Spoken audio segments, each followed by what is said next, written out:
Simulan natin yung 100 solved problems in differential equations, no? Okay, so itong first problem natin, no? This is the first order linear differential equations, no? So, anong method kaya yung applicable dito?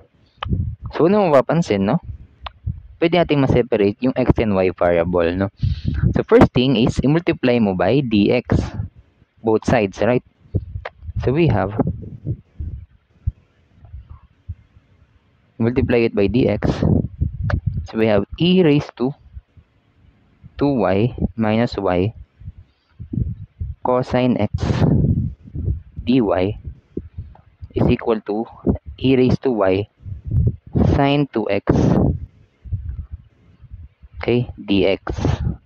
Okay? Now, mapapansin mo, hindi pa siya separable, no? Kasi meron pa tayong cosine x kasama nung dy and meron pa tayong e raised to y kasama nung dx. So, i-divide natin yan both sides by cosine x times e raised to y, okay? Okay? Para makancel yung cosine x dito and makancel yung e raised to y dun sa right side. Okay? Para maging separable siya. So, we have e raised to 2y minus y dy all over e raised to y is equal to sine 2x dx all over cosine x. Okay? Mapapansin natin, separable na siya, no? So, baka siya naging separable kasi magkakasama na yung y and x variables natin, no? Ganun lang, no? Algebraic manipulation lang para mapag-separate, mapagsama-sama mo lahat ng y terms and x term. Okay? Now, simplify natin. Itong nasa left side, we have e raised to 2y over e raised to y. That's magiging e raised to y na lang. Minus y over e raised to y. Or simply, pwede natin itaas yung e raised to y. Magiging y e raised to negative y siya, no? Yan, dy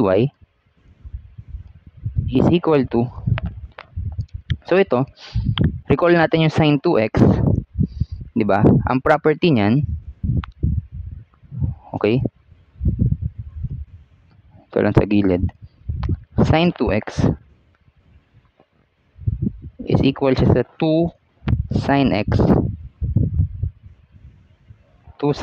cosine x, right? Okay, so we will rewrite that as 2x, 2 sine x cosine x. So we have 2 sine x cosine x dx all over cosine x. Okay, so magka-cancel yung cos. Okay. Now, we will just integrate both sides, right? So we have integral ng e raised to y minus y e raised to negative y dy is equal to integral ng, yung 2 pwede mong ilabas kasi constant yan, sine x dx. Okay? Now, ano integral ng e raised to y natin? Okay, for this part, simply e raised to y pa din, right? Integral ng negative y times e raised to negative y. So, pagka ganyan, gagamit tayo ng integration by parts kasi product siya ng algebraic natin na y and exponential term na e raised to negative y. Okay? So, mag-integration by parts tayo dyan, no? So, o kaya yung di method na lang. Di. Okay? Ganito siya gagawin, no? Okay? So, ilalagay mo sa d is yung para malaman mo kung sino i-differentiate and i-integrate mo, tandaan mo lang yung liate. Okay, kung sino yung mauuna na term, siya yung i-differentiate mo. Now, meron tayong y and e raised to y. Yung y, algebraic siya, which is yung a. Okay? And then, yung e raised to negative y, exponential siya, which is yung e sa Liate. So, nauna yung a compared sa e, therefore, yung y yung i-differentiate mo. Okay? So, kunin natin yung negative sign, negative y, no? Okay? Then, i-integrate mo naman yung e raised to negative y. Now, derivative ng negative y, we have negative 1. Derivative ng negative 1, 0.